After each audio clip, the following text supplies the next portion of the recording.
So I'll start it this way. You said that your favorite economist that are alive is Thomas Sowell. Mhm. Great choice.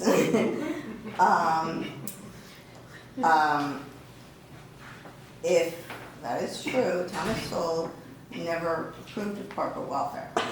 Something that we've always debated a little bit about.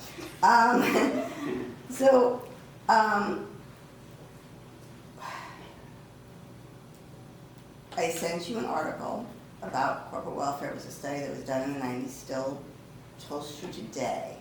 I did read it. It was a while ago. Okay. How can we bring people here, bring companies here, if we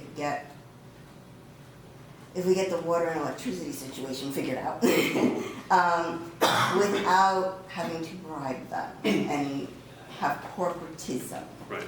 Which is a nice word for it. That's the ideal. And it is a good question. We've had discussions about this over the years. I'll start by saying, I mean, as many of you know, I do a Constitution 101, free to the public, every September. But the role spelled out in the Constitution is for the federal government, also at the time called the central government. And vis-a-vis the 10th Amendment, everything not spelled out in the Constitution was left to the states and to the people. So with that structure in mind, what should not happen at the federal level is not to say that it shouldn't happen at the state or the local level. And the duties of each level of government, and I can say county government is basically an adjunct of state government, and it's the original form of local government in Texas when Texas was created. But it's an adjunct of state government with locally elected officials, so I consider it local government, same as city government. The role of city government is different from state government, is different from federal. The role of city government, I believe, at its foundation, and every city has its own charter, is to create a safe and secure community in which prosperity can happen organically. Sometimes that needs a nudge, and Detroit is a pretty good example. Detroit was once a thriving economic center, and now it's comparatively in economic ruins. So taking a laissez-faire approach to zoning, for instance, gives you Houston. A laissez-faire approach to the economy writ large at a macro level can yield better results, but at a local level, it can exist in a delicate balance. Now, what made Plano Plano to begin with, come on in, hey there. What made Plano successful to begin with was a combination of things. I mean, obviously Ross Perot moving in helped, but hey there, welcome. Ross Perot moving in helped, but company after company, resident after resident, it was safe community and good schools. That's really what drew people here. If it weren't for that, we wouldn't be thriving like we are. We wouldn't be the 9th largest city in Texas. So the role of local government, and I'm getting to your specific question, the role of local government is a little bit different, and it requires a little more hands-on cultivation of an environment through many factors, but creating that safe and secure community is one of them. Let's say we had top-notch police force and fire, which we do, amongst the top in the nation, but the schools and the roads were all crap. Nobody would move here. When you have to have at least a baseline level of, dare I say, excellence in Plano, a baseline level of excellence in order for people to want to move to a location. Like, nobody's moving into San Francisco. Nobody's going there. They're fleeing California in droves. And it's because of what the California government at both the state and the local level have done to that foundation, that baseline that makes people want to live in a community in the first place, and so they're voting with their feet. So I would love to get to a place where economic development incentives weren't necessary, and people wanted to move here. Some do anyway. My AT&T just did, which we won't get into that right now. There's no economic development plan for that? Not to my knowledge. Well, there was for the redevelopment of the EDS campus through NextPoint, and what was supposed to be the biomed R&D campus.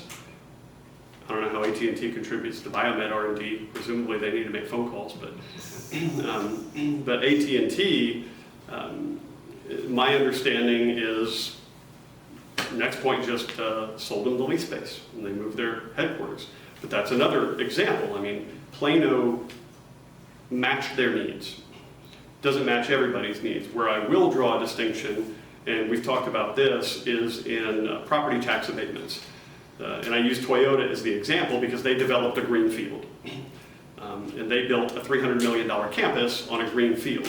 So by virtue of building that campus, the appraised value of that area went sky high.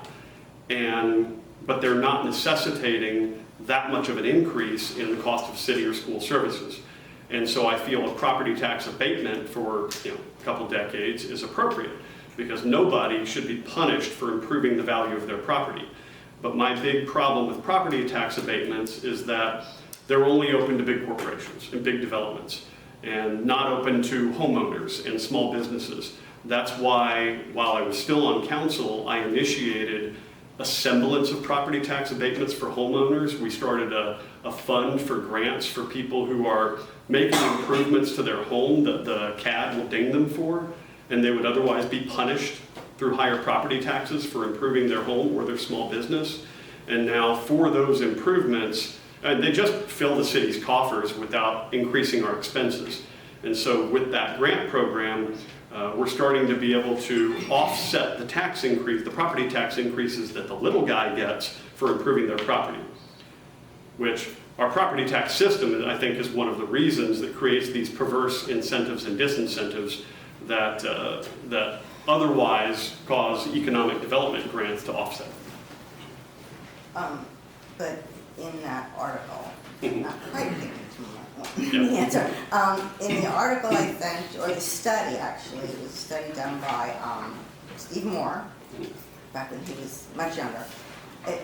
It says that there ends up not being a benefit in the long run. It ends up costing. You can even see that in another documentary that I believe I sent to you, where it actually, these bribes that you're courting, these big companies come in and they actually hurt the small businessman, like my husband, who never just moved here from Las Colinas without anything. Right.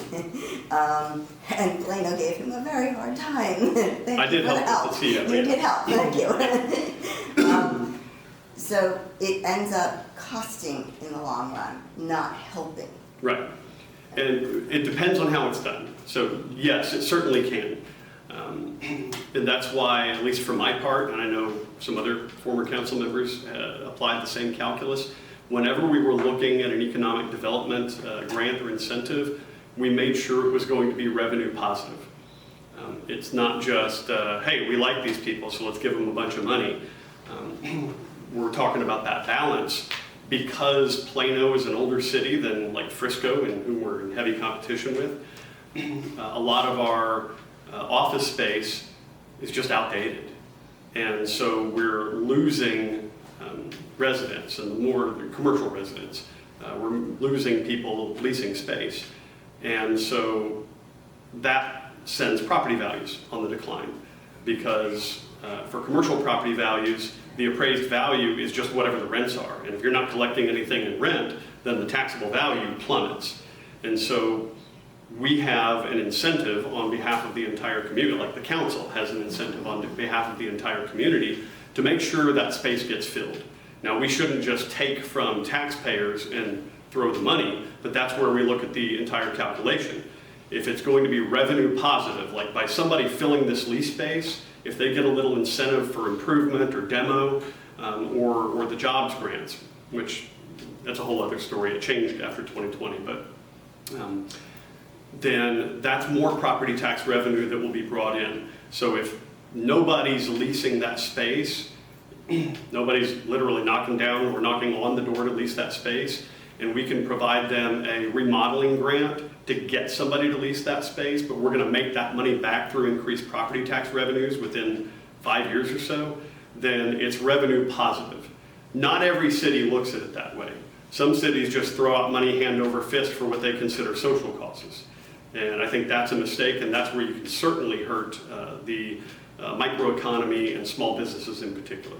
But we also, I at least, and other council members I know, we looked at how potential large companies, I mean, we're a destination for headquarters in Plano. We looked at how potential companies would affect the small business environment. And we have said no to a lot.